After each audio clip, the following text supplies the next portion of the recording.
শক্তিশালী ও আদর্শ রাষ্ট্র হিসেবে গড়িয়া তুলতে পারি।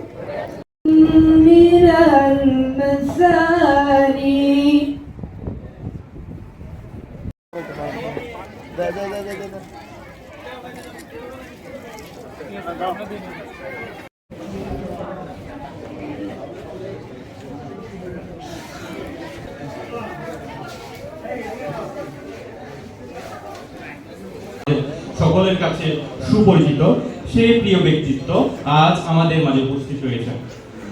প্রধান অতিথি মাননীয় সংসদ সদস্য চট্টগ্রাম ২ ফটিকছড়ির জনাব মোহাম্মদ সরওয়ার আলমগীর মহোদয়কে হুজুরের কাছে গেছে টিকিট ব্যবস্থা করে দিয়েছে। মেডিকেলের চিকিৎসা সরঞ্জাম নাই, এই ট্রাস্ট দিতা এখন মাইজবান্ডার শরীফের থেকে বিভিন্ন প্রিয় শিক্ষার্থীবৃন্দ, আমি সবসময় চেষ্টা করি যে যখনই আমার সুযোগ হয় আমার প্রাণপ্রিয় শিক্ষার্থীবৃন্দ যাদের সামনে উজ্জ্বল ভবিষ্যৎ অপেক্ষা করছে তাদের সাথে যখনই কথা বলার সুযোগ হয় তাদেরকে কিছু উপদেশ দেওয়ার জন্য। তোমরা একটা চমৎকার প্ল্যাটফর্ম পেয়েছো যেখানে অনেক গণ্যমান্য ব্যক্তিবর্গ তোমাদের প্রতিনিয়ত প্রশিক্ষণ দিচ্ছেন, শিক্ষা দিচ্ছেন, তোমরা শিক্ষার চর্চার সুযোগটা পাচ্ছ।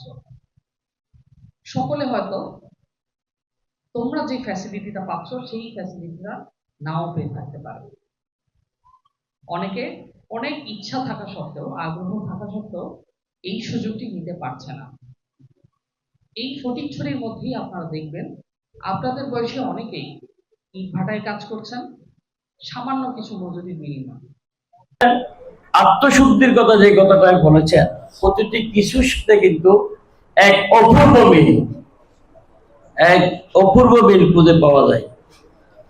আজকে যুব সমাজ, আমাদের যুব সমাজকে, তরুণ সমাজকে যেভাবে বিপদগামী করার জন্য বিদেশি আমাদের শত্রুরা যে চক্রান্ত করছেন, প্রতিটি মুহূর্তে এই যুব সমাজ, তরুণ সমাজ, ছাত্র সমাজকে যদি তাজকিয়ার মতো আত্মশুদ্ধির এরকম শিল্পীরিয়া করা যায় তাহলে ইনশাআল্লাহ আমরা, আমার বিশ্বাস, অনেক দূরে গিয়ে যাব।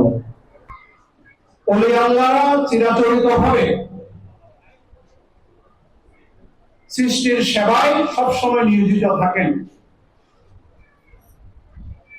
প্রকাশ্য অথবা অপ্রকাশ্য বিভিন্ন ভাবে।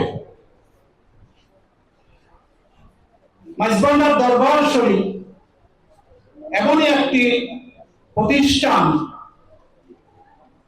যেটি হুজুর গৌসুল আজম মেজবান্ডারি, হযরত সৈয়দ আহমদুল্লাহ মেজবান্ডারি, ওনার যে মেজবান্ডারি তরিকা, সেই তরিকার প্রবর্তনের মাধ্যমে যে কার্যক্রম শুরু করেছেন সেটার ধারাবাহিকতা এখানে আমরা যুগে যুগে বিভিন্ন ওলিয়া আল্লাহর সংস্পর্শ কার্যক্রম আমরা দেখেছি।